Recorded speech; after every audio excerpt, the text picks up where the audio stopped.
Selamat sore Bapak Ibu sekalian, selamat bertemu kembali di acara webinar series Trimegah ya. Yang kali ini kita mengangkat tema prospek reksadana berbasis saham kecil dan menengah.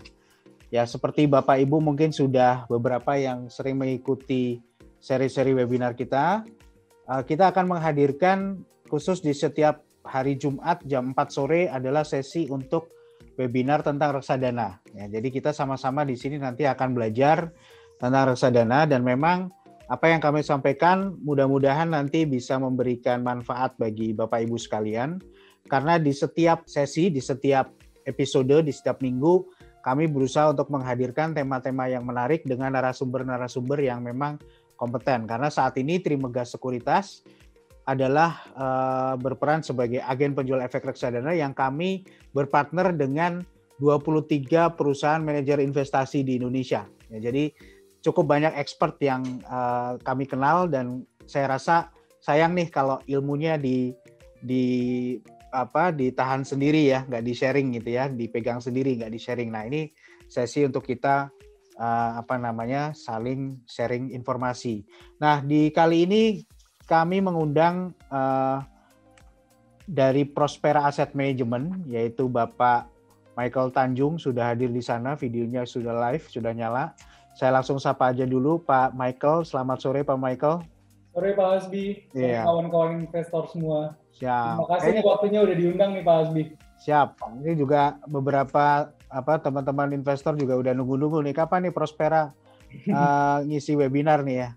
Sekarang sudah tiba waktunya nih kita akhirnya bisa ketemu. Segeran nih kayaknya Pak, tambah segeran nih kayaknya. Masuk iya, 2021 ya.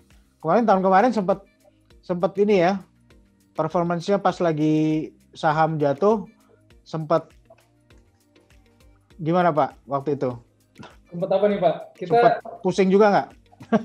Ya pusingnya sebentar Pak ya, karena kan kita ujung-ujungnya kan kita itu investasinya memang jangka panjang Pak. Jangka panjang. Iya, jadi market situasi seperti apapun, suasana hati harus tetap kondusif. Tetap kondusif dan kita ngelihat kemarin rebound-nya kenceng juga ya, Prospera ya, di beberapa produk reksadana saham dan campurannya kita lihat, makanya nanti kita akan banyak kulik-kulik nih Pak, pengen tahu bagaimana sih sebenarnya pandangannya dan strategi-strateginya kemarin dan yang ke depan. Oke Bapak Ibu, sebelum acara kita lanjutkan, bagi Bapak Ibu yang belum follow Instagram Trimegah, silakan follow @Trimegah Sekuritas karena di situ kita juga sharing banyak informasi dan juga info-info terupdate tentang webinar kami ya. Webinar, event-event IG Live dan segala macam silakan untuk diikuti. Jadi kalau follow Instagram kita, Bapak Ibu sekalian bisa setiap saat bisa terupdate dengan baik ya. Kemudian kita juga ada channel YouTube yaitu Trimegah Sekuritas. Silakan juga nanti di-subscribe karena bagi yang ketinggalan ngikutin sesi webinar kita sebelumnya, video-videonya kita upload di YouTube juga gitu ya. Nah, oke, dan tidak hanya itu saja, kita juga ada event setiap hari Selasa, Rabu dan Kamis pukul 11.30 itu ada Market Talk di IG Live ya. Dari tim kami, tim research, dari tim kita juga akan sharing tentang perkembangan pasar terkini ya. Jadi live nih di tengah hari ya, tutup sesi 1 perdagangan saham, kita akan ulas apa yang akan terjadi dan apa sih potensi-potensi atau peluang-peluang di hari tersebut atau di waktu yang dekat. Oke, kurang lebih itu informasi yang dapat saya sampaikan. Nah, sekarang saya pengen jelaskan dulu ke Bapak Ibu, kenapa sih temanya kita angkat prospek reksadana berbasis saham kecil dan menengah gitu ya. Jadi kalau Bapak Ibu mungkin perhatikan, memang walaupun sama-sama reksadana saham, biasanya katakanlah reksadana saham yang satu dan reksadana saham yang lain itu style atau gaya pengelolanya itu bisa berbeda gitu ya.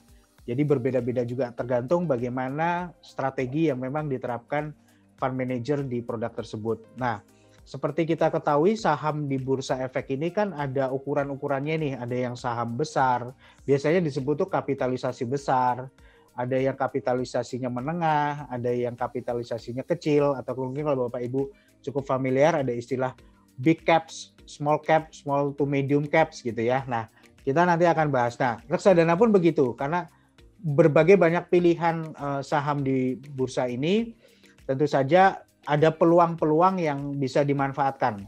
Ada reksadana saham yang memang fokus hanya katakanlah saham-saham yang kapitalisasi besar aja atau big caps. Tapi ada juga reksadana saham yang fokusnya adalah lebih bobot besarnya pada saham-saham yang kapitalisasinya kecil dan menengah. Nah, seperti apa nanti kita akan bahas dengan Pak Michael. Nah, untuk yang pertama dulu Pak Michael, untuk melapisi pemahaman kita biar enak nanti ngikutinya, boleh dijelaskan dulu Pak. Jadi istilah saham kapitalisasi besar, kapitalisasi kecil gitu ya. Kapitalisasi pasar itu sebenarnya apa Pak? Mungkin boleh dijelaskan dulu ke kami gitu. Oke Pak Hasbi, jadi kapitalisasi pasar bahasa sederhananya sih sebenarnya nilai perusahaan itu di bursa gitu ya. Jadi kalau secara formula itu perhitungannya itu cukup simpel. Jadi basically kapitalisasi pasar itu dari jumlah saham beredar yang ada di bursa gitu ya dikalikan dengan harganya per lembar saat itu gitu. Jadi itu ujung-ujungnya dapat nilai rupiah yang kita namakan kapitalisasi pasar gitu Pak. Oke, jadi boleh nggak kalau secara gampang juga kita ngomong kalau kapitalisasi besar, sebenarnya size dari perusahaan itu memang lebih besar dibandingkan size mungkin kapitalisasinya yang lebih kecil gitu Pak ya? Iya, jadi kita sendiri di Prospera itu waktu kita luncurin produk ini nih Pak, kita kasih kategori Pak. Jadi menurut kita saham besar atau berkapitalisasi besar itu biasanya saham yang market cap-nya itu di atas 50 triliun Pak.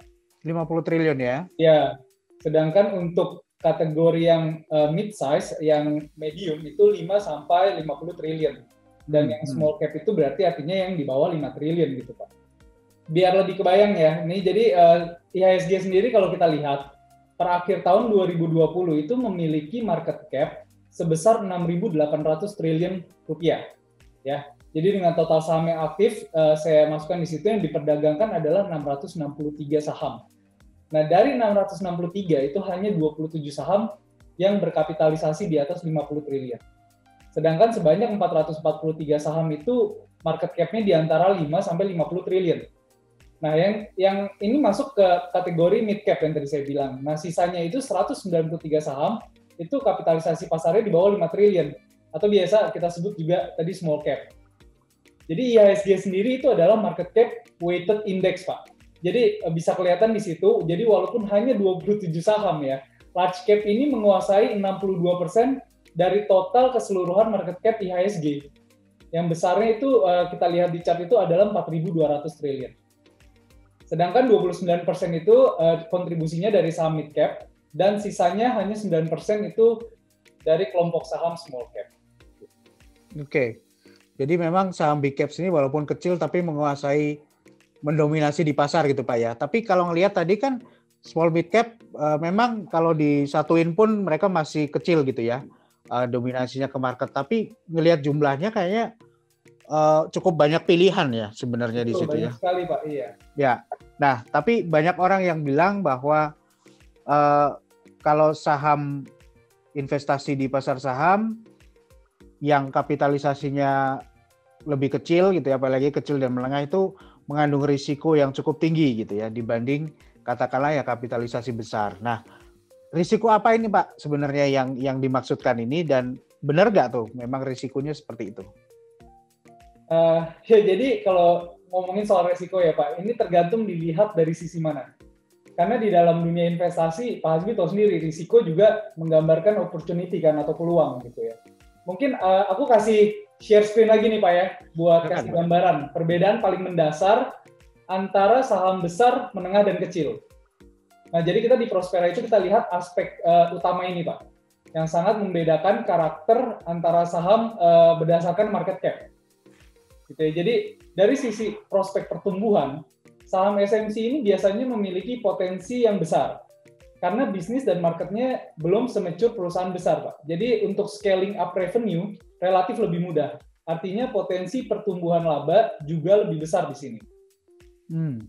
Nah, yang kedua itu soal balance sheet. Biasanya large cap itu memang memiliki neraca yang lebih solid. Ini wajar lah ya, karena kebanyakan large cap itu kan memang adalah perusahaan yang udah lama berdiri. Jadi udah nimbun aset dari dulu, dan juga akses ke perbankan atau ke publik juga lebih mudah gitu ya. Nah, yang ketiga ini return expectation. Ini juga biasanya mengikuti potensi pertumbuhan laba. Jadi saham SMC ini relatif memiliki return jangka panjang yang lebih besar. Yang keempat itu, dan juga ini sekarang menjadi sorotan, itu adalah tingkat likuiditas perdagangan sahamnya. Ini matter sekali untuk investor institusi. Jadi ini yang menyebabkan kenapa saham SMC itu biasanya memang lebih volatile. Karena biasanya sahamnya itu memang tidak seliquid big cap gitu ya Pak ya. Nah, yang terakhir itu adalah informasi publik yang tersedia. Jadi biasanya memang saham small cap informasi publiknya tidak sebanyak saham big cap. Tapi ini yang menurut kami malah memberikan opportunity untuk saham SMC gitu atau small mid cap. Karena artinya potensi salah harga atau biasa kita sebut misprice itu lebih banyak terjadi di saham SMC. Ini yang juga menjadi salah satu alasan saham SMC bisa memberikan potensi return jangka panjang yang lebih besar. Oke, jadi kalau ngelihat dari sini Pak, dari gambar ini kan kelihatan kalau kita tadi pertanyaannya adalah lebih pada risiko gitu kan ya. Risiko yang muncul itu kan lebih ke likuiditas nih salah satunya gitu Pak. Betul Pak. Likuiditas. Nah mungkin bisa dijelaskan secara lebih clear lagi dalam bahasa yang lebih awam Pak. Karena kita sama-sama belajar di sini, yang dimaksud likuiditas ini seperti apa Pak sebenarnya? Oke, jadi yang kita maksud likuiditas di sini adalah sebenarnya jumlah transaksi harian satu saham diperdagangkan di bursa gitu Pak. Jadi untuk gambaran ya, ini untuk gambaran kasar Pak ya. Kita lihat BCA nih saham yang saat ini dengan market cap terbesar itu biasanya rata-rata satu hari itu diperdagangkan dengan nilai bisa antara 500 sampai 700 miliar rupiah. Itu artinya ada perubahan tangan gitu Pak, kepemilikan saham di saham BCA sebanyak 500 sampai 700 miliar gitu sehari. Kurang lebih seperti itu Pak, gambaran likuiditas Pak. Jadi artinya semakin besar volumenya transaksi harian suatu saham itu kita bisa katakan saham ini liquid gitu Pak. Oke, jadi kalau orang awam ngomong gampang dijual Pak ya? Betul, jadi ketika kita butuh duit kita bisa jual saat itu juga gitu Pak. Lebih mudah gitu ya, semakin betul. besar biasanya semakin liquid, sehingga kalau lagi butuh duit memang harus dijual atau katakanlah sudah sampai ke target harga tertentu dijual itu lebih mudah dibandingkan dengan saham-saham yang small to medium cap gitu ya. Apalagi kan buat reksadana Pak, karena bisa jadi kan kalau reksadana itu kan MI-nya seperti kita masih suka sahamnya, tapi ketika ada redemption kan kita harus jual Pak. Ya. Jadi ketika kita jual ke market, kita pengen punya saham yang gampang dijual gitu, diliquidkan gitu. Oke. Nah, ini bicara pengalaman Bapak sendiri mengelola, kan saya lihat Prospera ini punya satu produk reksadana saham yang memang fokusnya adalah pada saham-saham small to medium cap ya Pak ya, yaitu Prospera saham SMC ini Pak. Nah, bicara risiko liquidity ini, gimana cara Bapak untuk memanage risikonya? Karena jangan-jangan kalau isinya banyakkan small to medium cap, liquidity-nya jadi rendah, orang misalnya mau jual gitu ya, jadi susah. Itu gimana Pak cara untuk, apakah ada, bagaimana cara untuk memanage risiko ini gitu? Oke, jadi pertama itu memang screening likuiditas sudah dilakukan sebelum membeli saham. Itu Pak. Jadi risiko likuiditas mestinya sudah bisa dimitigasi sejak dini. Jadi memang tahun 2019, 2020 itu kemarin menjadi pelajaran penting juga bagi kita. Di mana sebagian kecil dari posisi saham kita, terutama di saham kecil itu tadi ya, itu banyak yang kena krisis likuiditas. Sehingga nilai pasar sahamnya itu turun tajam Pak. Nah kita belajar banyak dari kejadian saat itu. Jadi sekarang itu memang screening likuiditas kita jauh lebih ketat. Nah, yang kedua adalah position sizing. Karena penentuan bobot saham di dalam portofolio itu menentukan risiko keseluruhan portofolio. Jadi sedikit berbeda juga dari awal launching, dan karena situasi market pandemik seperti saat ini ya Pak, kita bersama tim komite investasi, kami mengaplikasikan maksimum exposure terhadap suatu saham berdasarkan kapitalisasi pasarnya. Exposure yang kita maksud di sini adalah bobot kepemilikan saham di portofolio kita. Jadi sebagai contoh nih, untuk saham kecil, maksimum bobotnya itu kita sekarang hanya di 1,5% dari total aset, Pak. Dan untuk saham menengah itu bisa sampai 5%. Tentu saja disesuaikan dengan market cap ya. Ya. Artinya kalau 1,5% per saham gitu ya, katakanlah, berarti kan bisa nyebarnya banyak nih Pak ya, istilahnya gitu kan. Bapak punya sahamnya itu emitennya banyak gitu loh sahamnya, karena kan cuma 1,5%, Pak. Bisa dikatakan begitu, Pak ya. Jadi penyebaran ke lebih banyak saham gitu ya. Mungkin bahasa investasinya diversifikasi gitu ya, Pak. Diversifikasi, intinya kan disebar lah ya, ke diversifikasi ke banyak saham gitu. Nah, pertanyaan awam nih Pak, kalau dengan strategi kayak gitu, apa MI-nya jadi lebih fokus Pak?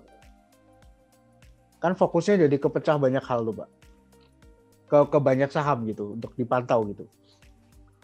Atau sebenarnya ada nggak sih semacam apa ya, ukuran yang bisa dikatakan ini angka yang jumlah sebaran yang optimal gitu. Nah, apakah di angka berapa sih sebaran saham di satu reksadana ini, terutama untuk yang small mid cap? Oke, jadi kalau kita sendiri Pak Hasbi di produk yang Prospera Saham SMC ini, kita hanya memiliki 40 saham aktif, gitu ya, yang kita actively manage. Jadi memang kalau ngelihat dari bobotnya satu saham aja tadi yang 1,5%, memang terlihat kecil sekali gitu. Tapi kan kita dari awal bilang, jadi Prospera Saham SMC ini memang fokusnya itu kita berinvestasi di saham small to mid cap gitu ya. Itu minimum 55% dari total aset. Tapi bukan artinya kita berinvestasi semua di saham kecil gitu Pak. Sedangkan kalau Pak Hasbi lihat tadi kebijakan kita untuk saham medium itu bisa sampai 5%. Nah itu aja udah artinya angkanya udah berubah banyak gitu Pak. Oke. Gitu ya. Jadi kita sendiri sebenarnya portofolio kita itu tidak terlalu banyak saham. Karena itu tadi yang Pak Hasbi bilang, memiliki terlalu banyak saham juga fokusnya juga jadi kemana-mana gitu. Jadi nggak optimal gitu ya. Ya. Oke, saya mungkin beralih sedikit ke risiko yang paling ujung kanan tuh ya. Ya sebenarnya ini kan analis coverage atau informasi tentang saham itu sendiri. Tadi disampaikan kalau sahamnya itu semakin besar kapitalisasinya, kita mau nyari risetnya Telkom, nyari risetnya BCA itu dengan sangat mudah ya Pak ya. Karena hampir semua broker, semua sekuritas tuh risetnya keluarin research report tentang saham-saham itu gitu. Tapi katakanlah yang small to medium cap, apalagi small cap gitu ya, mungkin nggak semua mengcover, nggak semua bikin riset tentang analisa tentang saham itu gitu Pak ya. Jadi ada keterbatasan. Nah, apa nih atau strateginya Bapak untuk bisa dapat untuk mengantisipasi ini gitu? Gimana? Apa memang ada privilege khusus karena Bapak MI atau gimana tuh Pak? Iya, jadi memang biasanya menganalisa, apalagi kan fondasi kita di Prospera itu ketika memilih saham kan selalu menggunakan analisa fundamental Pak. Jadi memang untuk saham kecil itu pasti lebih challenging. Jadi kita harus lebih banyak cross check ke sekuritas, broker gitu ya. Salah satunya Trimegah gitu ya Pak ya. Dan tapi kita juga harus rajin ketemu manajemen perusahaannya Pak. Jadi kita nggak hanya mempelajari laporan keuangan, karena kalau laporan keuangan semua emiten yang listed di bursa wajib gitu ya Pak. Ya. Memaparkan laporan keuangan. Jadi kita pelajari laporan keuangannya. Kalau memang perusahaannya cocok, kita biasanya minta waktu janjian dengan tim manajemen gitu Pak untuk lihat guidance mereka. Kadang dulu sebelum pandemi kita suka site visit gitu Pak. Kalau perusahaannya manufaktur kita ke pabriknya gitu Pak. Oke. Ya. Karena Bapak fund manager yang ngelola dana sekian triliun, jadinya terbuka pintunya lebih lebar ya Pak ya.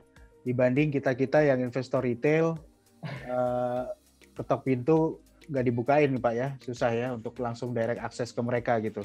Nah itu Bapak Ibu mungkin sedikit gambaran pada saat kita juga membeli produk reksadana saham terutama yang berbasis small to medium cap ini sama Pak Michael dibuka nih. Makanya kalau saya bilang kalau Trimegah selalu nawarin reksadana ke nasabah, kita nggak cuma ngomong return gitu. Kita coba berusaha juga untuk kasih informasi ada risiko di balik itu, risiko apa saja sih gitu kan. Nah, makanya kita selalu sampaikan juga bahwa reksadana yang tipenya lebih banyak naruh di small to medium cap ini bisa dikatakan risikonya lebih tinggi dibandingkan yang big caps tadi ya. Tadi sudah dibuka beberapa risiko jenisnya itu. Tapi juga di lain sisi memberikan potensi imbal hasil yang kalau dalam jangka panjang sebenarnya cukup bagus juga gitu ya. Saya punya catatan seperti Prospera Saham SMC Bapak Ibu itu diluncurkan pada 20 April tahun 2017. Saya mungkin bacakan sedikit statistiknya.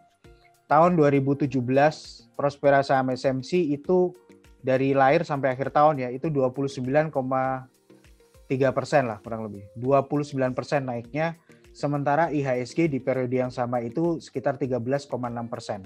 Ya, jadi kurang lebih jauh banget tuh waktu itu naiknya gitu ya. 2018 Prospera saham SMC unggul lagi dengan 24,9%. Wah, langsung dibuka nih sama Pak Michael performance. Iya, kita nyesuaiin aja nih Pak. Bapak lagi bacain apa? Ya, tapi kebetulan saya bacakan tadi sebelum live, saya cari datanya dulu. 2018 menang lagi Pak, 24%, sementara indeks IHSG di 2018 minus 2,5%. Tapi di 2019 itu indeks naik tipis 1,7% dan Prospera saham SMC kalah, tapi kalahnya kurang lebih 8%. Jadi kalahnya itu minus 7, performance-nya minus 7,8%. Di tahun 2020 IHSG itu minus 5% dan Prospera saham SMC itu minus 9%. Kalau ngelihat statistik ini sih rasanya not bad sih. Maksudnya gini ya, saya ngelihat pola pada saat naik marketnya bullish itu kelihatan performance-nya si Prospera saham SMC ini bisa ngalahin indeks jauh banget gitu ya. Tapi pada saat indeks itu bearish, kita ngelihat overall return tahunannya itu selisihnya nggak terlalu jauh gitu. Jadi waktu kalah nggak terlalu gede kalahnya, tapi waktu menangnya gede gitu. Nah, pertanyaan awam aja Pak, mungkin nanti Bapak juga bisa jawab lebih detail. Mungkin banyak nasabah yang sudah membeli Prospera saham SMC sejak tahun 2017, pernah merasakan manisnya return tahun 2017, kemudian enaknya return tahun 2018, tapi 2019 dan 2020 karena kondisi pasar harus lebih bersabar gitu ya. Nah, pertanyaannya adalah yang terjadi di 2017 dan 2018 ini apakah akan bisa terjadi lagi di waktu-waktu ke depan, dan dalam kondisi apa kira-kira hal itu bisa terjadi Pak? Mungkin bisa dijawab Pak. Saya tahu ini jawabannya nggak bisa simple, silakan Bapak sekaligus jelaskan, tapi mungkin boleh juga dijelaskan Prospera biar enak juga. Prospera saham SMC ini sebenarnya fund-nya itu kayak apa Pak strateginya? Nah mungkin kita dijelaskan itu dulu kali ya sebelum nanti kita bicara performance. Ya, jadi kami sendiri sebenarnya masih optimis Pak, karena dari awal kita selalu bilang memang untuk saham small mid cap paling optimum itu biasanya dilihat hasilnya paling tidak dari hari kita berinvestasi sampai 3 tahun ke depan gitu Pak. 3 tahunan ya? Iya, itu menurut kita cukup optimal karena kita tahu tadi ya dari karakter kan memang saham small mid cap itu memang lebih volatile gitu ya Pak. Dan ditambah lagi kalau misalnya lagi bearish, kadang memang sahamnya itu bisa turun lebih banyak daripada big cap gitu ya. Tapi mungkin enaknya kita bicara bagaimana saya memilih saham di SMC kali ya Pak ya. Ya, mungkin dari situ dulu Pak. Bapak milihnya gimana? Terus reksadana Prospera saham SMC ini pengelolaannya, strateginya seperti apa gitu ya. Mungkin dikenalkan dulu, nanti kita akan menuju ke pertanyaan tadi yang saya tanyakan. Ya, jadi memang secara general nih, filosofi dan tujuan investasi kami sih nggak berubah gitu ya. Pemilihan saham dalam portofolio itu untuk SMC ini dipilih melalui screening kuantitatif awalnya. Dan dianalisa secara fundamental, Pak. Mungkin yang membedakan di tahun ini, itu ada preferensi pada pilihan saham. Jadi ini yang tadi kita belum sempat bahas ya, yang sebenarnya udah dilakukan sejak semester 2 tahun lalu. Bisa next slide. Pak, sebentar Pak, di slide sebelumnya, boleh Pak yang tadi Bapak. Ini kan invest in quality stocks, bias towards small to medium caps, minimal 55% dari equity. Betul Pak. Artinya porsi saham SMC-nya itu minimal 55% kan Pak? Iya, betul Pak. Jadi kita pada saat Bapak katakanlah taruh di saham small mid cap-nya 55%, artinya yang 45% itu isinya adalah saham big cap. Betul Pak. Jadi nggak semuanya small mid cap kan? Enggak sih Pak. Jadi memang sebagai core portofolio kita tetap masih rely on big cap gitu. Jadi memang produk ini sejak launching itu memang adalah produk tematik gitu. Jadi kita tetap mau ada exposure itu di capital market Indonesia. Cuma kan tadi kalau kita balik ke slide yang pertama, kalau Bapak ingat, kalau kita beli index fund, itu artinya 62% dari portofolionya itu terekspos di large cap. Betul nggak Pak? Tadi ingat Betul. ya? Ya. Yang awal ya Pak ya? Ya. Nah itu artinya kan uang kita itu terkonsentrasi hanya di 27 saham tersebut Pak. Ya. Nah, tujuan investasi dari Prospera Saham SMC ini sebenarnya membuka peluang untuk jangka panjang itu menikmati return dari saham-saham yang kecil menengah tadi, Pak. Oke. Gitu. Jadi instead of having, maksudnya daripada kita terinvestasi duitnya di 62% saham yang besar ini, kita kecilin gitu, Pak. Jadi 40-45% gitu. Dan sisanya malah kita cari alpha atau kita coba cari excess return gitu dari saham-saham small sampai medium cap gitu Pak. Berarti sebenarnya kalau dari cerita diversifikasi, dari sudut pandang diversifikasi, Prospera Saham SMC ini itu sebenarnya lebih well diversified dibanding yang fokusnya big caps only dong. Bisa dibilang seperti itu, bukan diversified tapi lebih less concentrated kali ya. Less concentrated. Iya, bahasanya mungkin less concentrated kali Pak. Ya. Jadi lebih nyebar lah ya Pak ya. Iya, betul. Ya kalau well diversified kayaknya berat banget ya Pak. Ya kurang lebih gitu Pak. Ya, lebih mungkin lebih kalau nyebar. boleh tunjukin nih di next slide ya. Oke, silakan lanjut Pak. Ya, jadi kalau kita lihat nih Pak, di grafik yang sebelah kiri itu ya, itu adalah data tahun 2019. Nah, itu rata-rata porsi saham kecil itu mendominasi di tahun 2019 sebesar 44%. Disusul saham besar sebesar 31,5%. Dan saham menengah itu sebesar 24%. Nah, alokasi aset ini cukup berubah drastis, Pak, sejak semester lalu sebenarnya. Oke. Di mana saham besar itu dan menengah menjadi core holding portofolio kami, gitu, dengan total hampir 90%. Ini dilakukan bukan tanpa alasan kuat loh. Jadi pertama kami melihat ya, real economy itu memang masih cukup fragile. Walaupun ekspektasi recovery ini cukup menjanjikan gitu. Tapi kami berpandangan saat ini saham kecil akan lebih sulit untuk mendapatkan akses funding atau pendanaan, baik dari bank maupun dari capital market. Okay. Jadi kami melihat saham besar dan menengah itu masih akan lebih pulih duluan. Gitu. Karena seperti yang kita tahu kan impact dari pandemik ini tidak merata nih Pak. Dan pemulihannya juga tidak merata gitu. Jadi kami masih lebih nyaman lah, lebih prefer untuk stay invested di saham besar dan menengah gitu. Jadi paling tidak untuk sampai tahun ini Pak. Ya, Pak, sebelum mungkin dilanjutkan lagi biar gambarannya lebih real lagi Pak. Ya. Yang Pak maksud contoh aja Pak, sebutkan Pak, mungkin bisa disebutkan ke kami. Contohnya yang saham menengah tuh yang kayak apa sih Pak? Yang saham kecil tuh yang kayak apa? Kalau saham besar semua orang tahu lah ya, udah tahu betul ya. Yang masuk kategori menengah itu sebenarnya yang bisa disebutkan saham apa aja sih, contohnya aja Pak, mungkin ya. 5 saham. Mungkin aku bisa balik ke slide yang paling pertama ya, sebentar Pak. Silakan. Nah, di sini aku kasih icon perusahaan-perusahaan nih Pak, buat kasih gambaran gitu. Kalau perusahaan besar yang sebelah kanan semua orang kayaknya tahu ya. BCA, BRI, Unilever, Semen Gresik dan sebagainya, Telkom ya. Nah, perusahaan menengah itu sebenarnya banyak sekali pilihan Pak. Perusahaan di antara 5 sampai 50 triliun itu banyak sekali pilihan. Kebanyakan dari perusahaan mid cap ini itu punya fundamental yang bagus.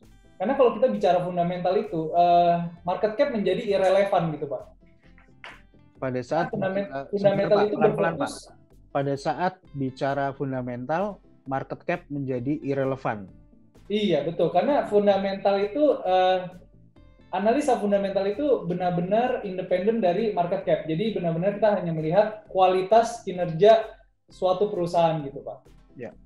Dan ternyata yang mid cap banyak yang bagus. Artinya gini nih Pak, bukan artinya saham small cap itu pasti fundamentalnya inferior atau lebih tidak bagus daripada big cap gitu. Oke. Ya. Nah, ini contohnya nih Pak, yang kebetulan saya tampilin di sini icon-iconnya itu kita lihat ya ada Indosemen, Excel Axiata ya. Kalau banknya mungkin ada Danamon, Panin Bank. Jadi cukup banyak gitu Pak pilihannya Pak. Ya. Jadi balik lagi kalau ke yang tadi 2000 tadi semester kemarin berarti second half 2020 maksud Bapak ya? Iya betul. Itu sudah mulai justru porsi apa namanya mid cap-nya ini yang warna saya sebut merah ya. Ini lebih besar gitu dibanding porsi sebelumnya. Artinya konsentrasinya di situ diperbesar dan yang small cap-nya dikecilin gitu Pak ya. Yes, dikecilin betul, Pak. dibanding tahun 2019 kemarin gitu. Jadi kita mencoba mencari mencari alfa atau mencari prospek pertumbuhan lah. Banyaknya sekarang nih di saham mid cap gitu Pak, karena kita lihat mid cap ini banyak sekali berada di emerging industry. Jadi mereka itu memang masih punya tadi yang sempat saya bilang scaling up buat di revenue-nya gitu ya Pak ya. Itu yang harapannya nih the next 2-3 years setelah pandemi ini bisa lari kenceng gitu Pak. Oke.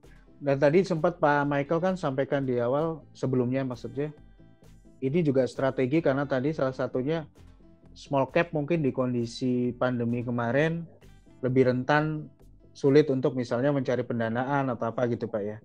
Berarti itu juga sebagai salah satu mitigasi risiko yang Bapak lakukan? Iya, termasuk salah satu strategi juga, strategi dan risk management sih. Ya. Terutama memang risk management gitu Pak. Oke. Nah, saya sempat tertarik nih Pak pada satu angka statistik juga yang muncul di tahun 2020 pada saat awal-awal tahun ya Pak ya. Awal-awal tahun sampai dengan 24 Maret 2020 kita ngelihat waktu itu awal-awal pandemi COVID IHSG sempat turun sangat dalam yaitu minus 37%. Tapi Prospera SMC turunnya juga lebih dalam lagi Pak, minus 45%. Tapi yang menarik adalah dari 25 Maret, jadi ketika IHSG itu kemudian rebound sampai akhir tahun kita melihat ya, IHSG naiknya hanya 51%, sementara Prospera SMC berhasil naik 66,5%. Nah, ini bisa diceritakan Pak, apakah impact dari strategi tadi atau gimana itu Pak? Ya kurang lebih itu impact dari strategi yang kita lakukan tadi itu Pak.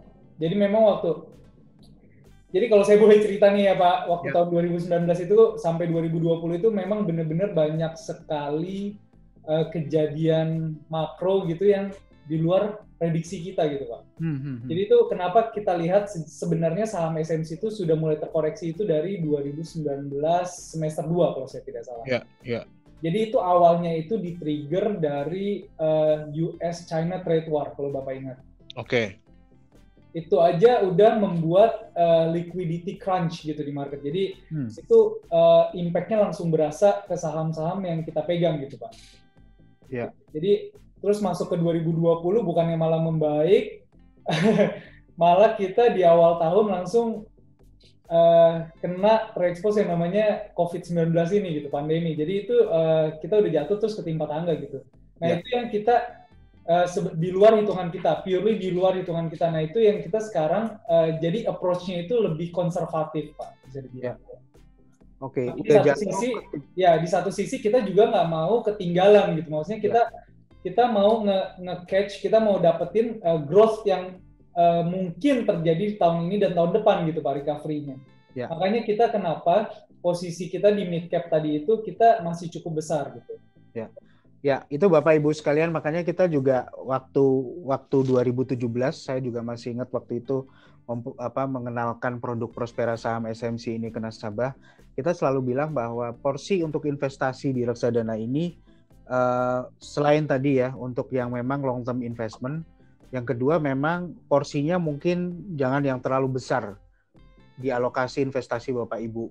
Ini lebih seperti untuk penempatan yang sifatnya itu satellite portfolio lah untuk dapat return yang optimal gitu kan. Tapi porsinya mungkin bukan yang kalau Bapak Ibu bukan tipe sangat agresif sekali, mungkin alokasinya itu jangan terlalu besar gitu ya, jangan yang dominan dalam portofolio Bapak Ibu.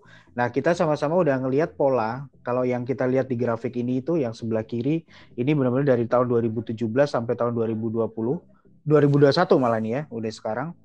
Wah itu 2017, 2018 naiknya kencang banget Bapak Ibu yang warna biru ya. Tapi 2019 agak mendatar, nah 2020 memang waktu terjadi COVID itu turunnya cukup dalam gitu ya. Nah, tapi kita melihat Pak Michael sebagai MI nggak tinggal diam di sini. Ada strategi yang dirubah ya tadi. Jadi melihat kondisi yang ada, Pak Michael berusaha untuk gimana nih? Oke, ini sudah jatuh gitu ya. Kalau bahasanya tadi udah jatuh tertimpa tangga ya Pak ya. Kasihan sekali tuh. Udah jatuh tertimpa tangga tapi harus punya semangat, kemudian bagaimana caranya bisa naik lift gitu Pak ya. naik lift gitu. Cari cara lain gitu. Makanya tadi small cap-nya dikurangin, diganti dengan mid cap yang punya prospek. Berarti pada saat katakanlah kita bicara waktu Bapak turun dalam ini, atau Prospera SMC turun dalam di tahun 2020 ini, banyak strategi cut loss yang Bapak lakukan dong kemarin. Iya, jadi begini Pak Hasbi, enaknya di reksadana itu kita tidak mengenal istilah cut loss. Jadi kita bilang itu rebalancing.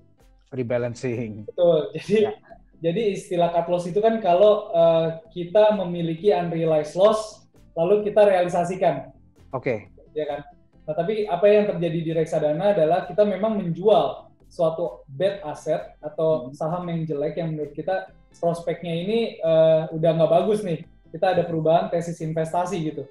Nah, itu kita jual tapi kita langsung belikan saham lain gitu.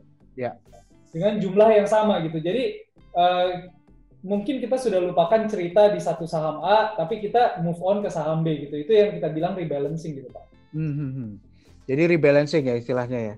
Dan kita juga selalu bilang sih ke nasabah-nasabah juga, kita sharing bahwa memang berinvestasi di saham-saham small medium cap gitu ya. Kalau kita invest sendiri itu memang susah-susah gampang gitu. Karena tadi udah dijelaskan Pak Michael tuh risikonya kan banyak, ada liquidity, ada informasi yang mungkin tidak setransparan saham big caps gitu ya. Tapi dengan katakanlah itu dikelola oleh fund manager, sebenarnya kita jadi lebih enak ya. Istilahnya kalau saya selalu bilang, Bapak kalau mau trading sendiri better ke big cap sih, gitu kan. Tapi kalau mau coba small medium cap, better sebenarnya pilih reksadana yang memang fokusnya ke situ dan dikelola secara proper gitu. Kalau Bapak sendiri pandangan seperti itu gimana menurut Pak Michael, Pak? Mungkin Pak Hasbi kalau soal managing reksadana bisa lebih expert dari saya. Ya, banyak orang yang bilang gitu sih, maksudnya gini, kan kalau saya juga berpikir ini risikonya rasanya kan terlalu besar ya untuk di situ. Tapi kalau itu di manage dalam bentuk portofolio gitu kan ya, kemudian juga istilahnya MI juga ya memang agak susah kayak tadi misalnya. Kalau kita dalam posisi kita sendiri pegang saham small cap gitu, terus jatuh nih tahun 2020 gitu, udah secara psikologis tuh udah kena Pak, secara psikis tuh udah kena gitu ya. Betul, udah ada kena, udah kapok, udah bingung, tapi harganya juga udah tinggal ya mungkin lebih dari separohnya udah turun gitu ya. Bingung tuh, ini gimana? Analisa jadi kadang-kadang itu nggak fresh lagi gitu. Nah tapi mungkin dengan mempercayakan ke MI tadi jadi lebih objektif gitu, karena kan MI lebih bisa objektif ya, karena kalau orang ngomong kasarannya ini kan nggak personally attached di situ gitu ya. Jadi justru lebih lebih bisa melihat secara lebih objektif gitu ya hal ini. Nah, Pak, kita udah di 2021 nih, Pak. 2021 kita sekarang. Nah, bagaimana tentang prospek reksadana berbasis small to medium cap ini? Apakah kita akan melihat rasanya 2021 untuk small mid cap itu mirip-mirip kayak tahun kemarin aja gitu? Atau ya Pak Hasbi, mungkin kalau kita ngomongin prospek saham SMC mungkin nggak bisa terlalu spesifik. Jadi ujung-ujungnya kalau kita ngomongin prospek kayaknya harus bahas 4 faktor ini deh. Jadi mungkin sebelum ngomongin prospek spesifik ke saham SMC, boleh mungkin aku ulas sedikit ya. Aku udah siapin sedikit nih view tim investasi Prospera di tahun 2021. Ya. Jadi memang kita melihatnya sih banyak perusahaan kami itu bisa tumbuh double digit sebenarnya di tahun ini ya. Dan valuasinya itu juga masih sangat reasonable. Apalagi 1 minggu ini kita tahu market ada correction yang menurut kita itu sebenarnya masih wajar kemarin karena memang naiknya di Desember dan Januari itu memang terlalu cepat.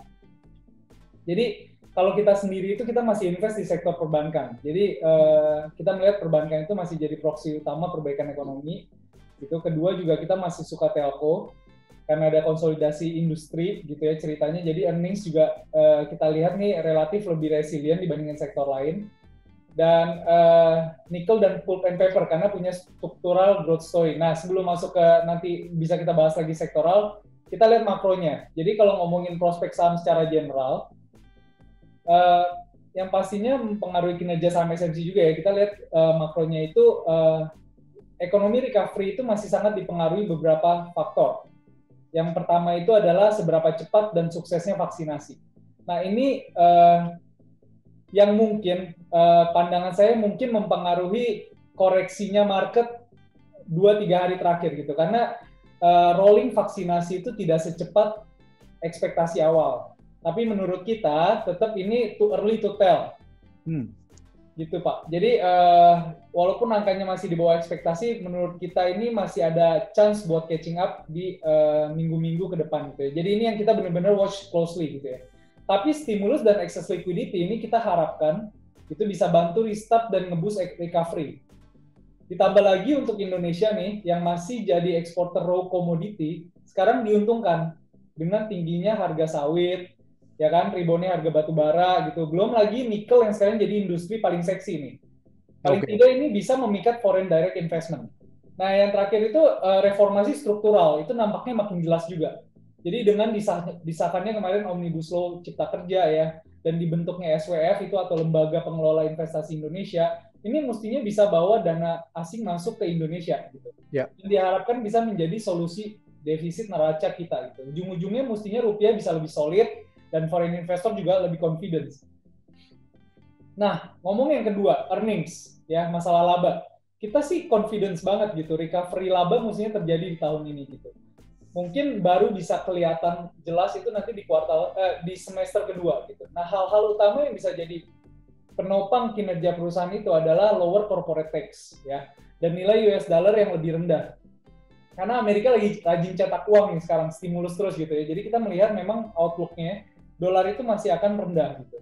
Dan yang terakhir itu tren suku bunga pinjaman yang terus turun. Ini artinya borrowing cost-nya company itu juga lebih rendah gitu. Nah, ini kita harapkan earnings itu bisa ditopang dari faktor-faktor tadi, Pak. Oke. Nah, yang ketiga itu ada valuasi.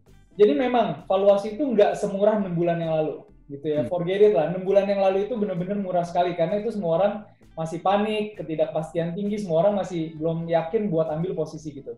Tapi menurut kami, valuasi sekarang itu masih sangat wajar. Mengingat kita lihat risk-free rate atau bisa dilihat dari government bond yield lah ya. Sekarang itu kan udah mendekati 6% gitu.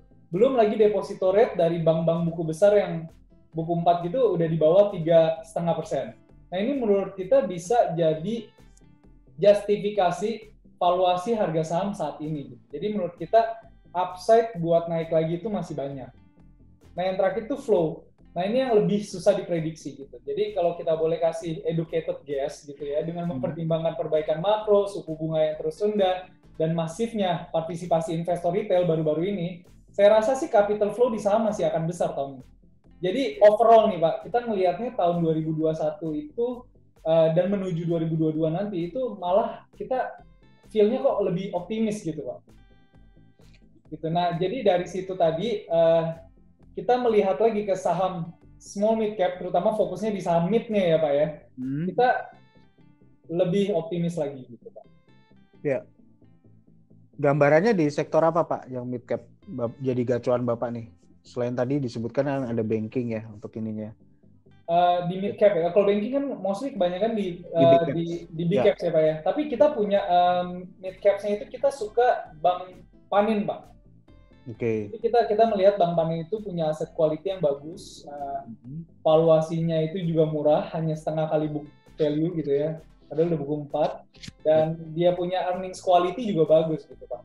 Mungkin aku sebenarnya udah siapin sih investment style dan pemilihan saham kita gitu.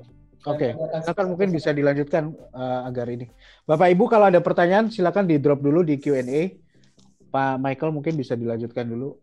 Nah jadi aku singkat aja ya Pak ya. Ya. Nggak terlalu bosan, nanti Pak Hasbi bisa potong aku nih kalau terlalu panjang. Ya. Jadi basically gini, dalam pembentukan portofolio kami di Prospera itu menggunakan analisa kan fundamental. Dan investment style kami itu fokusnya lebih ke growth, ke pertumbuhan. Jadi strategi pemilihan sahamnya itu berputar di area itu. Nah kami punya 3 style growth yang angle opportunity-nya itu berbeda. Nah kita bahas satu-satu ya. Jadi style yang pertama itu kita sebutnya growth duration. yang biasanya masuk kategori ini adalah saham besar. Nah, ini biasanya memang opportunity itu bisa didapatkan dari saham yang labanya itu tumbuh konsisten untuk jangka waktu yang panjang. Jadi market itu underestimate how long growth can be sustained gitu. Dan ketika market tidak mengapresiasi ini, valuasinya turun terus. Nah, di sini aku kasih contohnya adalah Unilever. Jadi mungkin bisa next slide dulu. Contohnya Unilever. Kenapa Unilever? Kita itu jujur nggak pernah suka sama Unilever karena mahal gitu Pak. Jadi nggak sesuai dengan prinsip investasi kita yang kita cari perusahaan bagus dengan harga wajar gitu atau harga murah gitu. Nah tapi sampai di bulan ini ya Pak, ya bisa dibilang Januari ini kita mulai adding up posisi di Unilever. Kenapa? Jadi kalau kita lihat sejak 2017 sampai sekarang ini Unilever itu kan malah turun 35%. Bisa dilihat dari grafik yang kanan atas, chart warna biru. Jadi harga sahamnya itu turun 35%. Padahal kita lihat chart warna hijau itu adalah forward earning per share. Itu masih stabil, cenderung tumbuh tipis ya, walaupun di masa susah kayak sekarang ini. Nah, ini yang menurut kita market under appreciate. Seberapa lama perusahaan ini bisa sustain growth-nya? Memang banyak concern lah dari harga CPO yang naik banyak ya kan, karena COGS-nya Unilever itu 30% dari sawit gitu. Tapi menurut kami ini hanya bersifat cyclical, bukan struktural. Nah, terus banyaknya kompetisi dari brand lokal. Tapi again, kami percaya tim research and development-nya Unilever itu masih one of the best in market. Nah, terus jadi kami sebagai investor jangka panjang justru melihat ini kesempatan untuk beli Unilever di valuasi yang murah. Gitu Pak. Ini aku cuma kasih contoh Unilever aja ya. Maksudnya biar investornya Prospera SMC bisa lihat ada angle gimana kita memilih saham gitu Pak. Ya. Biar paham juga gitu. Apa sih yang jadi framework-nya ya Pak ya? Dalam memilih suatu saham. Growth itu yang paling utama. Mungkin Bapak Ibu bisa dikasih penjelasan Pak. Soalnya orang tuh kalau pilih saham tuh apa sih growth value? Itu maksudnya gimana? Apakah itu dua titik ekstrim yang harus dipilih orang? Pilih growth atau value? Dan maksudnya itu apa gitu? Kan kita banyak sering dengar tuh. Ada growth, ada value misalnya.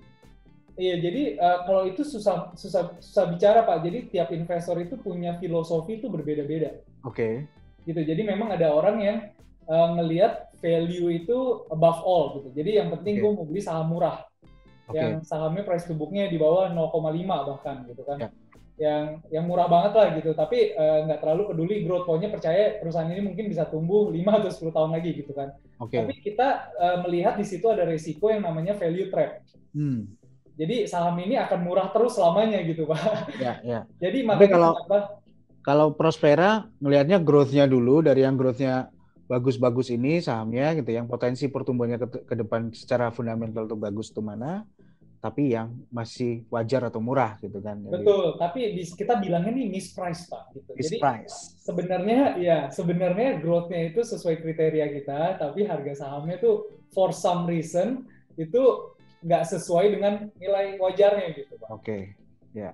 Nah ini menarik nih. Di sini aku ada dua contoh lagi nih Pak kalau mau. Unnoticed growth.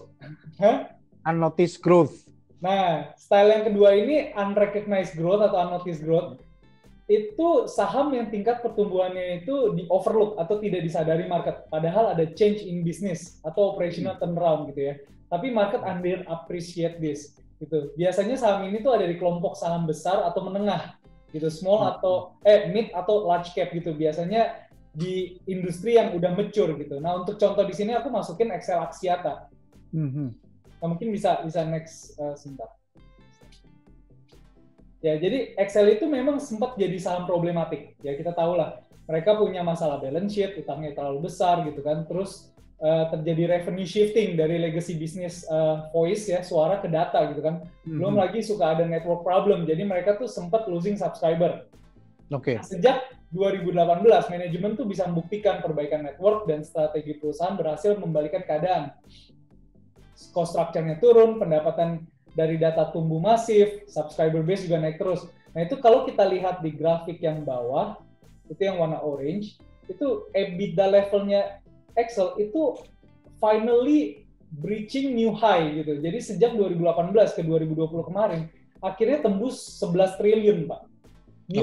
Iya, all time high. Jadi ini yang kita suka. Sedangkan harga sahamnya, kalau Bapak lihat yang grafik warna biru itu harga sahamnya malah turun kan.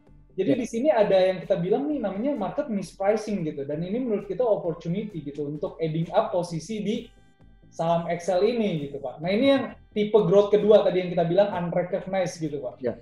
Unik ya, ini Bapak coba terus mencari mana nih ada gap-gap yang antara fundamental belum kinerja fundamental yang bagus tapi belum diapresiasi oleh pasar gitu Pak ya. Ya, gitu Pak. Ya. Ini menarik sih Bapak Ibu ya. Unnoticed growth gitu. Karena kadang-kadang kalau kita nggak bikin datanya begini nggak kebuka ya Pak ya.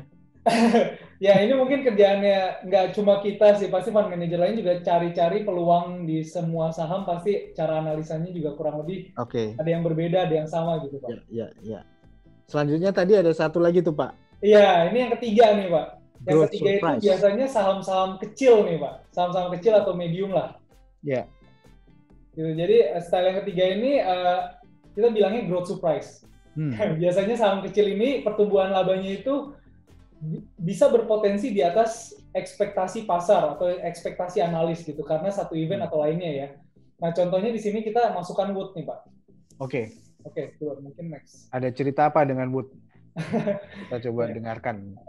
Sebelumnya kita ngomongin saham ini disclaimer ya Pak, ini bukan rekomendasi saham atau apapun itu ya. Jadi ini cuma contoh kita melihat suatu saham dan ada di portofolio kita gitu. Jadi investor bisa melihat gitu bagaimana kita memilih saham. Ya, setuju. Mungkin Bapak Ibu yang dimaksudkan Pak Michael, fund manager bukan tugasnya untuk kasih rekomendasi saham ya Pak ya? Iya, itu timnya Pak Hasbi ya.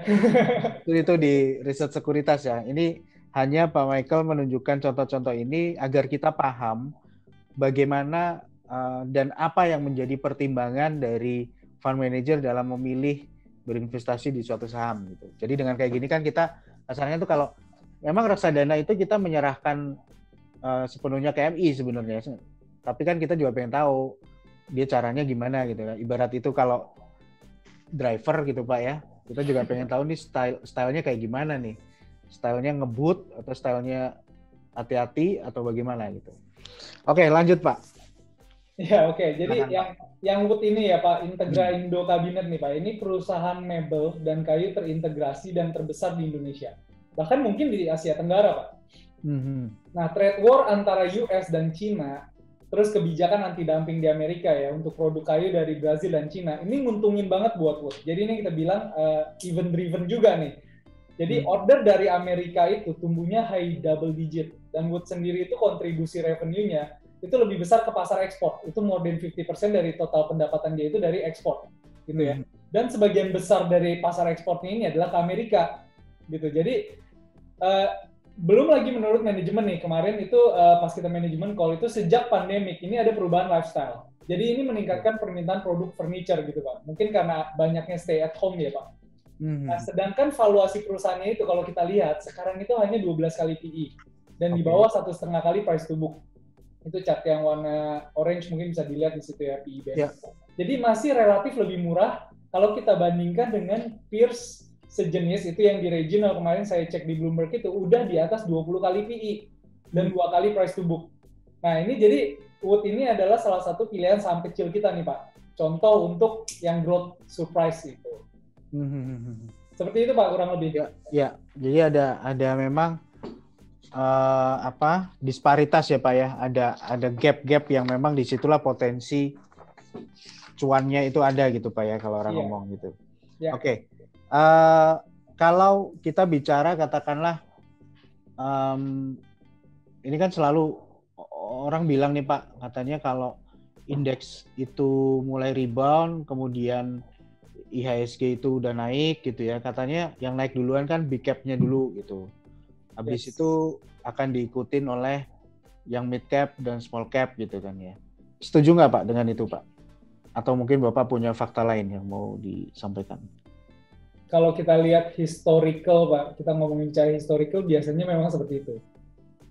Jadi itu bisa saya benarkan gitu. Jadi tapi balik lagi ke Pak Hasbi tadi, rasanya pertanyaan tadi kan relevan untuk orang yang invest di saham langsung gitu ya Pak ya. Tapi kalau udah punya reksadana kan rasanya, kalaupun punya reksadana SMC tadi Pak Hasbi juga bilang reksadana ini adalah sweetener gitu atau satellite investment gitu kan. Tapi di lain sisi kan saya bisa melihat Pak, kalau misalnya Bapak portofolionya itu nyampur nih, ada big cap, ada mid cap, dan itu cukup dominan ya mid capnya gitu kan.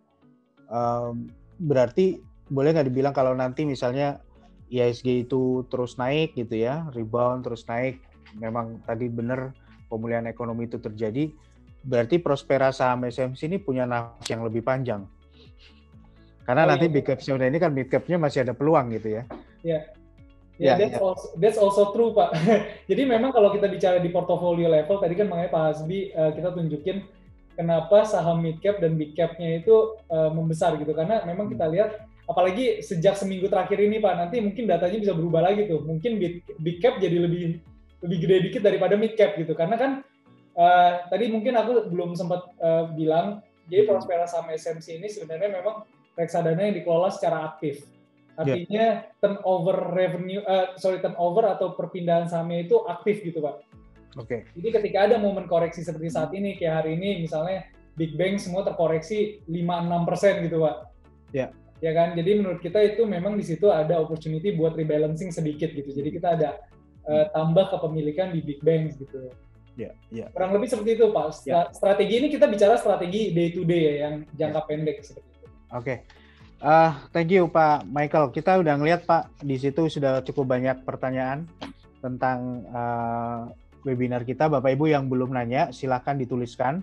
Dan don't worry, nanti kalau kita waktunya kurang untuk menjawab semua pertanyaan, kami nanti akan menjawab melalui email ke Bapak Ibu. Ya, jadi nanti silakan nanti bisa dilihat kalau yang belum sempat terbacakan di sini ya.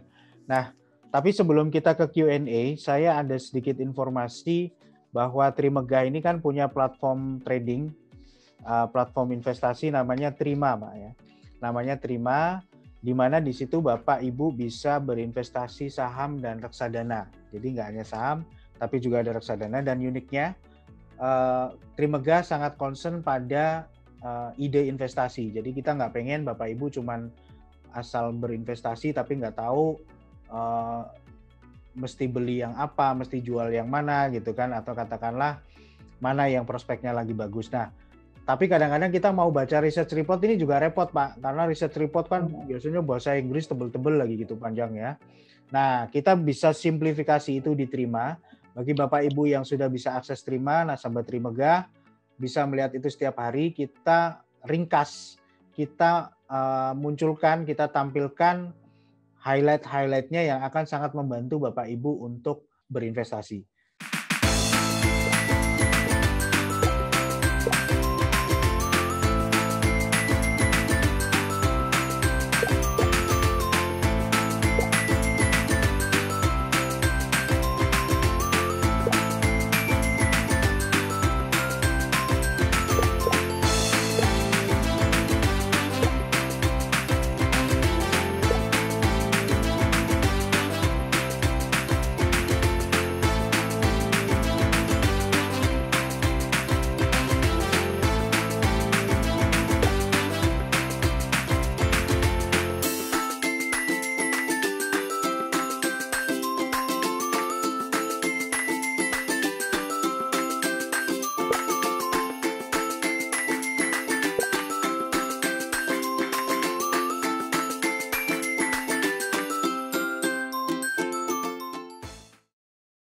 Itu dia, namanya Trima Ideas, fiturnya sangat membantu sekali.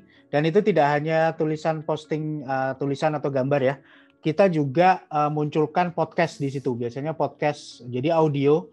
Bapak Ibu setiap hari jam 8:30 itu kita sudah upload podcast di situ. Jadi bisa mendengarkan riset kita hari ini ngomong apa tentang arah market, ya, termasuk pilihan sahamnya untuk investasi saham. Secara berkala juga kita munculin podcast reksadana, ya. Jadi ada beberapa MI yang akan atau fund manager akan cerita. Oke, Pak Michael, kita sekarang ke Q&A dari Pak Asep Basuda Surasyah. Izin bertanya Pak, bagaimana perlakuan saham big caps yang ARB berhari-hari?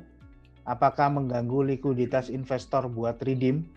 Auto reject bawah nih Pak ya? Ya. Oke, jadi kalaupun kita lihat, mungkin ini pertanyaannya relevan banget karena baru hari ini ya, seperti Mandiri itu auto reject bawah gitu, tadi berapa saham juga sih saya lihat. Kalau bicara untuk likuiditas untuk redeem, saya rasa balik lagi ke seberapa besar size reksadana yang Bapak Asep investasikan gitu. Contohnya kalau misalnya kita bicara langsung real, Prospera saham SMC itu kan kurang lebih AUM-nya atau dana kelolaannya sekarang itu kan 200-an miliar. Ya, jadi artinya jika ada pun redemption yang biasanya satu hari itu nggak pernah lebih dari 1% dari total AUM atau sebesar 2 miliar, itu rasanya tidak ada masalah sama sekali, gitu ya. Tapi kalau untuk reksadana yang memang kita bicara udah 10 triliun ke atas atau 5 triliun, mungkin ada problem di sana. Kurang lebih seperti itu Pak, karena memang industri di reksadana baik dari sisi dana kelolaan maupun strategi ataupun saham-saham pilihannya itu juga berbeda-beda gitu. Jadi kalau untuk yang big caps, saya rasa sih rasanya untuk most of asset management tidak problem gitu. Karena walaupun tadi ARB transaksi satu hari aja BRI bisa 1 triliun lebih kayaknya Pak. Saya berharap pertanyaannya bisa terjawab nih Pak Asep ya. Kita bisa ke pertanyaan berikutnya. Oh ini kayaknya yang harus jawab saya nih Pak. Ya silakan. Dari Pak Yanu Hardi ya. Apa nama reksadana Prosperanya dan apa nama reksadana yang juga kurang lebih fokus ke portofolio yang sama? Apakah tersedia di aplikasi Trima? Saya jawab tersedia Pak. Nama produknya untuk Prospera Asset Management tadi adalah Prospera Saham SMC. Prospera Saham SMC. Dan Prospera Asset Management juga punya produk yang juga fokusnya pemilihan sahamnya juga ke small medium cap juga, tapi jenisnya reksadana campuran ya, Pak Michael ya. Namanya Prospera Bro, kita singkatnya biasanya ini. Gaul nih namanya Prospera Bro, tapi itu singkatan dari Balance Return Optimizer. Prospera Balance Return Optimizer, Prospera Bro. Pak, itu juga tersedia di Trima. Nah, Pak Michael mungkin bisa diceritakan sedikit aja Pak tentang Prospera Bro ini. Jenisnya reksadana campuran. Untuk yang Prospera Bro ini mungkin kalau singkatnya sih secara strategi pastinya berbeda sama yang SMC gitu ya. Karena kalau di SMC itu karena memang mandatnya adalah sebagian besar aset minimal 80% itu kan diinvestasikan di saham. Jadi kita selalu fokus cari saham yang bisa kasih proteksi terhadap inflasi dan bisa kasih return jangka panjang yang bagus gitu. Most of the time gitu. Nah, tapi kalau Prospera Bro ini lebih tricky gitu karena memang reksadana campuran ini itu aset alokasinya itu lebih fleksibel. Jadi sahamnya bisa 1-79% gitu ya. Obligasinya bisa 1-79%, pasar uangnya juga pun begitu. Jadi Prospera Bro ini pengambilan keputusannya, strategi investasinya itu lebih fokusnya dari analisa makro tadi. Gitu, Pak. Jadi kalau kita memang merasa makronya seperti yang tadi saya gambarkan gitu ya, kondusif, kita lihat 1 tahun, 2 tahun ke depan masih bagus, ya pastinya bobot sahamnya itu dominan dibandingkan bobot obligasi gitu atau pasar uang. Kurang lebih seperti itu, Pak. Oke. Sekarang saya lanjutkan ke pertanyaan dari Pak Bambang Tan, Pak. Sore Pak, untuk kondisi seperti saat ini, composite sedang terkoreksi terus-menerus. Sedangkan small mid cap kalau terkoreksi cukup dalam ketika composite merah. Kira-kira composite target penurunan sampai berapa dan performa reksadananya dibanding IHSG itu bagaimana? Sektor apa yang akan difokuskan di tahun ini dan kapan waktu terbaik untuk masuk? Apakah masuknya bertahap? Silakan Pak dijawab. Nah ini pertanyaan terakhir Pak Hasbi paling jago nih kalau jawab. Timing investasi gitu ya. Nah oke, kalau saya jawab tadi yang pertama itu kan terkoreksi terus, small mid cap juga terkoreksi terus. Pertanyaan pertama, kira-kira komposit target penurunan sampai berapa? Nah ini saya nggak bisa jawab Pak.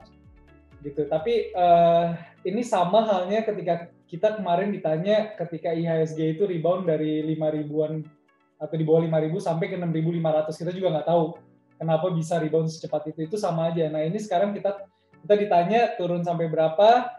Kalau menurut kita yang lagi bisa dibilang ngetren nih di kalangan technicalist itu adalah di 5.800 gitu ya. Ini pun secara fundamental menurut kita harga di bawah 5.800 atau di bawah 5.900 menurut kita adalah udah opportunity gitu ya, melihat view makro yang tadi saya paparkan gitu singkat. Dengan target akhir itu masih bisa di 6.000 sampai 6.500 sih kami percaya. Sorry, 6.500 lah mestinya akhir tahun itu udah minimal, Pak.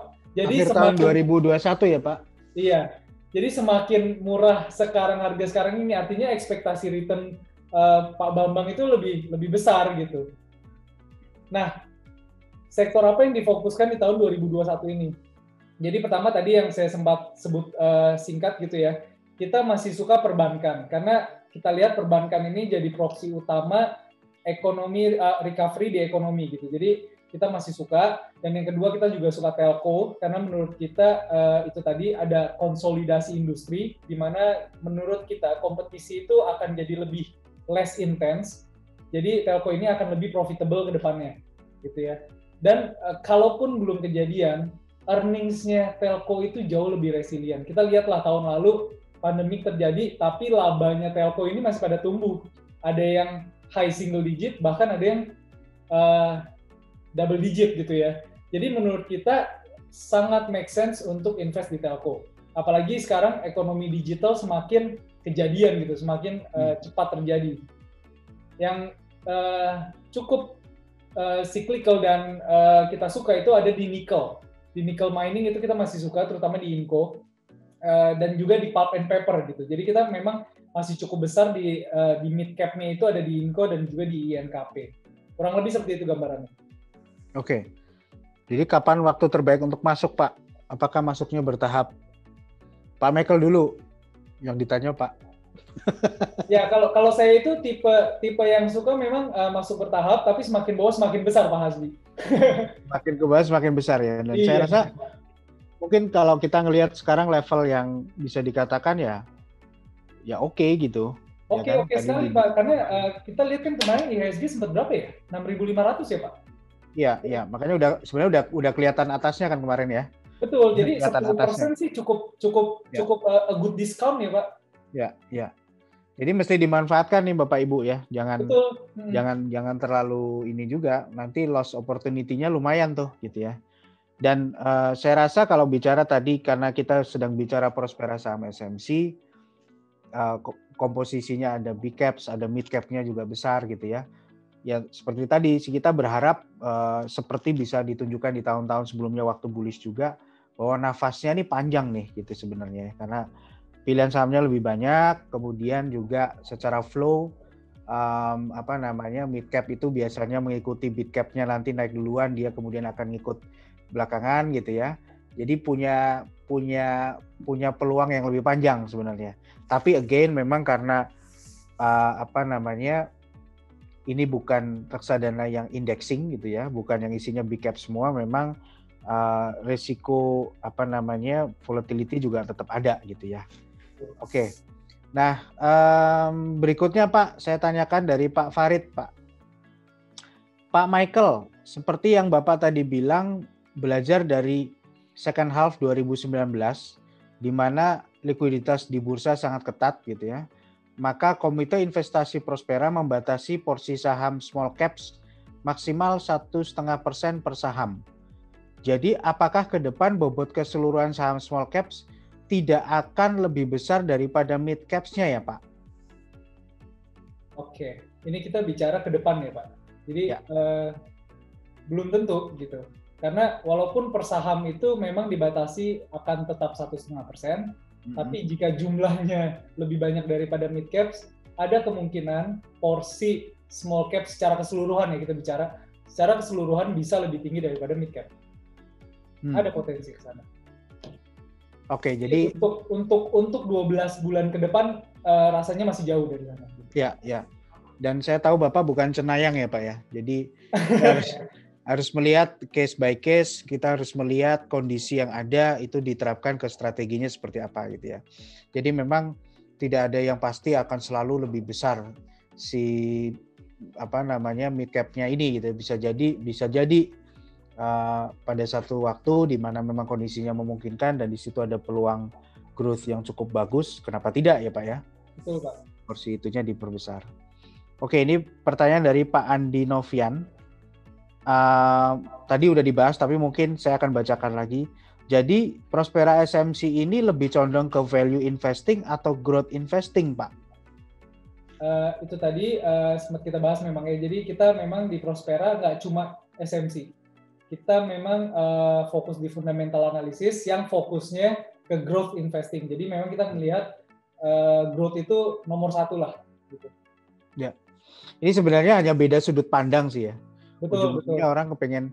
Jadi kalau sudut pandangnya, kalau value investing itu yang dilihat mana nih yang murah dulu. Dari yang murah-murah itu mana yang potensinya bisa naik gitu ya. Betul. Potensi growth-nya ada. Kalau growth investing, mana yang growth-nya bagus dulu dari yang growth-nya bagus. Jadi harganya wajar. Mana yang harganya wajar atau murah gitu. Sebenarnya perbedaan sudut pandang gitu ya. Oke. Kemudian dari Ibu Dina Sumarna. Nah, saya bacakan. Dina Sumarna. Apakah saham INKP dan Tekim, ini rasanya Bu Dina ini udah biasa trading nih Pak pertanyaannya. Iya. Apakah saham INKP dan Tekim bisa termasuk ke dalam saham yang growth surprise? Karena kalau dilihat dari kenaikan harga kertas yang terus meningkat, bisa menjadi pendorong revenue perusahaan. Silakan Pak dijawab. Ya simple Pak jawabannya, betul Pak. Kita masuk ke growth surprise itu. Growth surprise. Ya. Oke. Jadi memang harga-harga soft commodity-nya pulp paper yang which is menyumbang 60% dari pendapatannya INKP itu naiknya cukup banyak sekali gitu. Ya. Betul. Itu juga INKP salah satu top holdings kita sih di portofolio. Oke. Saya rasa kita sudah di penghujung acara Pak, tapi sebelum saya tutup saya mungkin memberikan lagi beberapa kesimpulan kita. Nah Bapak Ibu, makanya rajin-rajin untuk ikut webinar series kita karena banyak sekali informasi yang selalu kita sharing di setiap minggunya. Kita berharap Trimegah bisa menjadi salah satu pilar untuk edukasi di capital market, khususnya untuk yang di reksadana. Kita berusaha, ya namanya investasi kan, walaupun reksadana itu kita tinggal duduk manis ya, Pak Michael yang pusing gitu ya. Biaran Pak Michael yang berusaha keras untuk mempertahankan kinerjanya, tapi setidaknya kita juga harus tahu Bapak Ibu, Pak Michael ini gimana cara ngelolanya selama ini gitu ya. Ya, jadi kita jadi lebih yakin, kita juga mungkin kalau ada pertanyaan silakan ditanyakan aja gitu ya nanti ke panelis kita, ke narasumber kita berikutnya. Oke Bapak Ibu, saya rasa terima kasih Pak Michael atas kesediaannya untuk menjadi narasumber di sore hari ini, dan Bapak Ibu yang belum membuka rekening di Trimegah, sekarang sudah sangat mudah untuk pembukaan rekeningnya, bisa dilakukan secara online di www.trima.trimegah.id www.trima.trimegah.id. Kemudian jangan lupa untuk download aplikasi Trima. Nah ini linknya ya, trima.trimegah.id, bisa dilakukan pembukaan rekeningnya secara online. Bapak Ibu nanti bisa mengakses investasi saham dan reksadana dalam satu aplikasi. Dan Trimegah juga mempunyai portal belajar online yang namanya Trimegah e-learning ya. Aksesnya di www.tel.co.id, tersedia dalam bentuk aplikasi juga di Android. Silahkan bisa melihat video-video edukasi kita, ada lebih dari 300 video di situ tentang reksadana, tentang saham, tentang basic investasi dan segala macam. Oke, saya rasa cukup sekian perjumpaan kita di sore hari ini. Semoga Bapak Ibu sekalian dapat manfaat yang positif dari acara kita di sore hari ini. Mohon maaf kalau selama penyelenggaraan acara ada kekurangan dan kesalahan kata-kata dari kami. Sampai berjumpa di webinar kita di Jumat minggu depan, tanggal 4. Silakan dipantau email masing-masing, kita juga akan kirim invitation untuk Bapak Ibu yang sudah hadir hari ini. Terima kasih, selamat sore dan sehat selalu.